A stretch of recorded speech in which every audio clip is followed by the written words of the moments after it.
robots that are replacing human jobs, the robots performing surgeries, and the robots on Mars right now driving around while you watch this. They don't share a manufacturer, they don't share a hardware, they share a framework, and that framework had the worst name in the history of tech. I want to tell about the mistake I made on day 1, and I guarantee you are about to make the same one. I want to learn advanced robotics, so I did what every beginner does: YouTube, forums, Reddit, tutorials, and within 5 minutes and one word was everywhere. Where I go, I see his face. When I see ROS2 robot operating system, my brain immediately went like, okay, it's like Windows, so I need to wipe my laptop and install this thing. That was completely wrong. Hello rookies, I'm KarthiKesh, and in this video we are going to find out exactly what ROS is, how it works, why everyone in robotics uses it, and what you can actually build with it. Let's go. Imagine your laptop is like a house. The foundation of the house is your operating system, like a Windows, Ubuntu or Mac. Your OS does everything at the base level. It talks to hardware, manages memory, runs your software. Without OS, nothing works. Now, you want to cook inside the house. You need a kitchen setup, like stove, countertop, exhaust fan. Do you demolish the foundation to install the kitchen? Obviously no. You bring that kitchen setup into the house. It sits top on the foundation. It uses the foundation. It doesn't replace it. The kitchen setup is known as framework. ROS is exactly the framework. It sits on top of your OS. It uses your OS. It doesn't replace the OS. And this is not unique in ROS. Think about it. To build a mobile app, we use Flutter. To build a game, we use Unity. To build a website, we use React. All of these are framework. They all live on top of the OS. And you give the tools to build something specific. And for building robots, we use ROS. So the conclusion is simple. ROS does not replace your OS. ROS sits top of it. It doesn't operate your computer system. It operates your robot. So it is named as Robot Operating System. Alright, so now we know what ROS is. A framework for robotics. Good. But the next question is, how does it actually work? What does it do inside a robot? Let me show you. You build a robot using Arduino, ultrasonic sensor, motor driver and motors. Now without ROS, here's the problem. The ultrasonic sensor gives distance data, your motor expects speed commands, and your logic sits somewhere in between. So what do now? You write everything in one program, one big file. Sensor reading, decision making, motor control, all mixed together. Now it works, that's great. But the moment you try to change something, everything breaks. Add a new feature, rewrite code, add new sensor, rewrite again, because everything is tightly connected. It's like a team where everyone speaks different language. Everyone is talking but nobody understands anyone. Now here comes our hero ROS. ROS changes how your robot is built. Instead of one big program, you split everything into small programs. Each program does only one job. That brings us important 2 words. First, node. A node is just a program written in Python or C++ or even Rust. There are 2 types of nodes. One is publisher, another one is subscriber. We create nodes to publisher data and subscriber data. Second, topic. A topic is how these programs communicate. It's just a data channel. Data flows through topics. Program react, and suddenly everything starts making sense. So now your robot well organized with ROS. You can able to monitor each data through the topics and debug easily. To understand everything about ROS, just remember these 4 letters. Capabilities. The answer is yes. I mean that seriously. From a wheeled robot to an advanced humanoid robot, if it moves, thinks and sense, ROS can be its brain.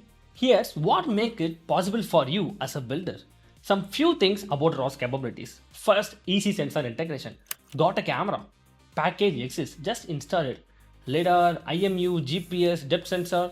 The most components packages are already there. You just plug in and it works. Second, AI and perception ready. Your ML model, your vision pipeline. They don't set separately. They run as a nodes inside ROS. Receives data, process it, sends commands. That's it. Your AI becomes part of the robot. Third, modularity and reusability. Every node does one job. Independent, replaceable. You build it once, use it across multiple robots. No rewrites, no rework. That's how real teams moved first. Same code for simulation to a real-time deployment. And one more, multi-robot systems. 10 robots, one system, all running on ROS, all sharing data, all coordinating automatically. That's how Varos robots works today. E for ecosystem. And there are two parts to this. Part 1, the community. ROS is fully open source, no license, no fee, not a single rupee. And for 15 years, engineers from various companies have been building packages and contributing them back. You are not starting from zero. You are standing in 15 years of collective engineering from some of the smartest robotics teams on earth. The best engineers in the world already built the foundation. Your job is to build on top of it. And you're not learning this alone. We have two powerful communities at KKR where rookies are learning, building, and helping each other every single day. A big shout out to every KKR rookie who is already in the community, grinding and building. Just comment community, we will share the link. Part 2, the architecture underneath ROS. This is the part most beginners never see. Let me show you the full picture. 5 layers, bottom to top. Layer 1, hardware, your microprocessor, the physical brain of your robot. Then layer 2, the operating system, the foundation, ROS sits top of it. Layer 3, this is where ROS lives. Two things inside. First, the ROS client library. This is the layer your code actually talks to. Now here's something most beginners don't know. You can able to code in multiple different languages from Python, C, C++, Java, and even on Rust. Whatever language you are comfortable in, there's a ROS2 client library for it. You write your code, the client library handles the rest. Now RMW, the ROS middleware layer. Think of it like a translator. Your code doesn't talk to the network directly, it's talk to RMW, and the RMW handles the rest. Now underneath RMW, there's something called DTS, which is known as data distribution service. It actually moves the data from one node to the another node. Every message, every image, every command, all through the DDS. Let me make this simple with an example. You have a mobile app that controls your robot. You press the button, move forward. The command goes from an app into the client library. Let's say RCLPY. RCLPY creates a message and publishes to a particular topic. Now RMW picks up that message and DDS physically carries moves the network to the subscriber to the other side in how ROS works. This is the full journey every single time. P for plumbing. Let me tell you a quick story about a robot called Bumpy. Bumpy is the cutest little robot you have ever seen. A camera, a lidar, and motor. But here's the thing, you build Bumpy without ROS. So when Bumpy sees something blocking the path, no idea what it is. It may be a wall, a chair, your pet, a grandmother. Bumpy doesn't know. Bumpy doesn't care. Bumpy sees obstacle and runs like seeing a thief. Full speed, no thinking, gone. Okay, so now you want to make a Bumpy smart. You open the code and you realize everything is connected to everything. One giant file, camera talking directly to the motors, motor talking directly to the sensors. The whole thing is one big tangled mess. You add one feature, the whole thing breaks. You fix one bug, 3 new things appears. Congratulations, you built a robot that's scared of its own shadow and impossible to improve. Now add ROS to Bumpy, everything changes. Bumpy got powers. The camera gets its own node, it publishes to a camera topic. The lidar gets its own node, it publishes to scan topic. Your processing node subscribe to both. It sees the camera, it reads the scan. It actually understands what's in front of Bumpy. Then it publishes a smart decision to command velocity. The motor listens. Bumpy moves intelligently.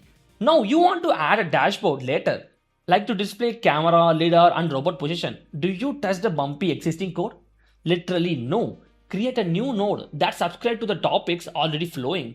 Done. Add AI next week. New node, subscribe. Add a second robot. Same topic, same architecture. Bumpy system grows. Nothing breaks. That's plumbing. Today, I'm not talking about these tools. These are the hardware tools used to build some physical robots.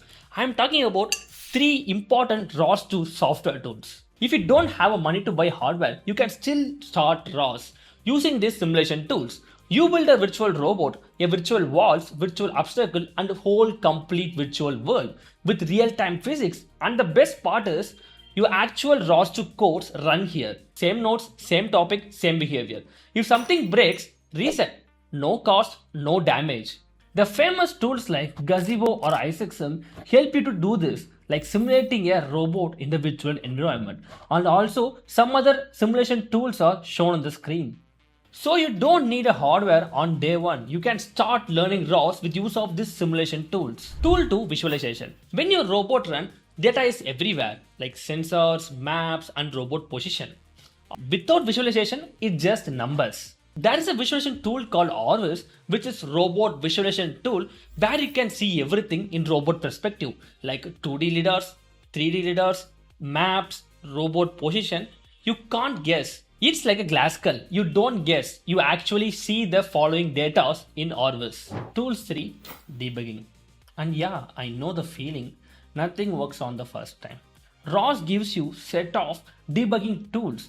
You can just record the data and play it using ROS bag, and you can find exactly where everything went wrong. You also have ROS2 commands to debug, like to check the node, check topics, and where the data is flowing. And finally, with RQT, you can able to see a complete graph which is communicating to which node. And with the help of RQT, you can see everything virtually on your computer, from nodes to the topics, where it's communicating and which data is flowing. Everything is in your hand using these debugging tools. Congrats rookies, you know what ROS is. And in upcoming videos, we are going to break down 15 core building blocks of ROS2. Step by step, no theory dumps, just actual building. Over the next 26 weeks, we grow from understanding the foundation of ROS2 to actually building the autonomous mobile robots. And one last thing, tell me in the comments what ROS is. Especially, don't copy mine and don't ask ChatGPT. Write it yourself. Let's see in the upcoming videos.